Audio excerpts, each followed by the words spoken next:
everyone, have you ever wondered why people struggle for change? Yeah. Are you asking yourself why someone would volunteer to struggle and get hurt? Well, during these next few minutes, you'll be given a crash course about why people did that. We'll be starting off with Ryan Barry explaining how women in the 19th century voluntarily were advocates for women's rights. So everyone buckle up and get ready for this crazy ride. Oh, hello.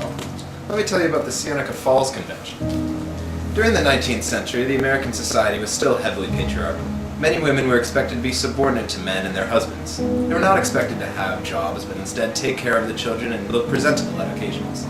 As a result, women who managed to get jobs were paid significantly less than men were. In response to this, many different women's rights groups sprung up in the early 19th century. One of the most prominent women's rights meetings was the Seneca Falls Convention. In this meeting, the Declaration of Sentiments was created, showing their grievances. The Declaration of Sentiments expresses the frustration that women had towards their unfair and unequal rights. We hold these truths to be self-evident, that all men and women are created equal, that they are endowed by their Creator with certain inalienable rights, and among these are life, liberty, and the pursuit of happiness. They were demanding equal treatment and equal pay. They relate the discrimination that they experienced with that of the African Americans during this time. The results of this brought up extreme controversy. Most men were opposed to the idea of giving women the right to vote, and were shocked to hear that the women wanted to have jobs. Wow, Barry, that was awesome! Mr. Barry was referencing the Declaration of Sentiments, which was the first women's rights conference that demanded women should be given basic human rights. It is truly amazing how powerful women are when they work together. You go, girls! Next up is Jeremy Lawton explaining the Brown versus Board of Education court case. Let's see what Jeremy has to say. After the 13th Amendment was ratified in 1865, slavery was abolished in the United States. However, in the early 20th century, minorities were still treated unequally. People were still fighting for segregation to end and for minorities to be treated equally. To achieve this goal, people attempted to get laws passed which would ensure that discrimination is ended. One of the most notable lawsuits on this issue is the Brown versus Board of Education case, which reached the Supreme Court.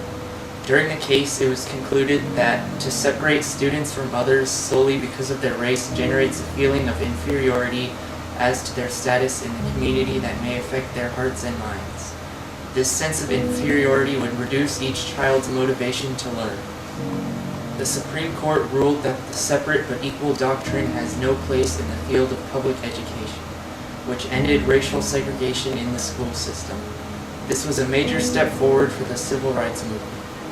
After this decision, schools around the country were integrated, and white and colored students were able to receive equal opportunities in education.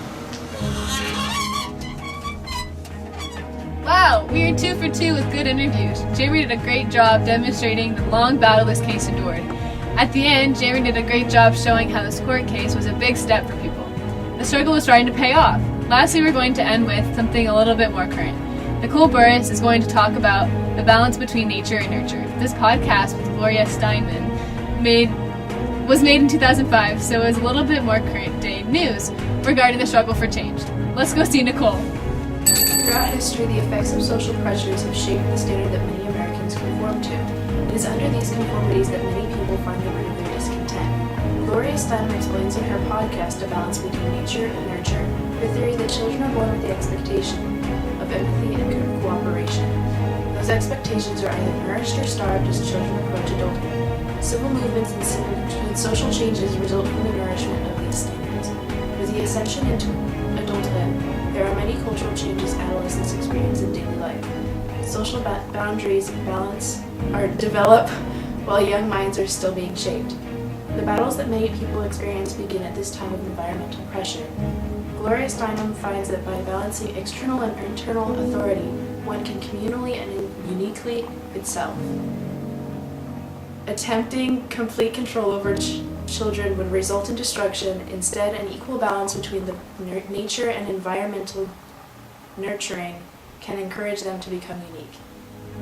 Well, that ended on a great note. I know a lot of info was thrown at you guys, so hopefully you retained some of it. Overall, we hope that you got one lesson from this crash course and can answer the following question. Why do people strive for change even though they knew they were going to struggle? Everyone has a different answer because it means different things to different people. Well, anyways, guys, thanks for tuning in. My name is Erin, and this was a crash course.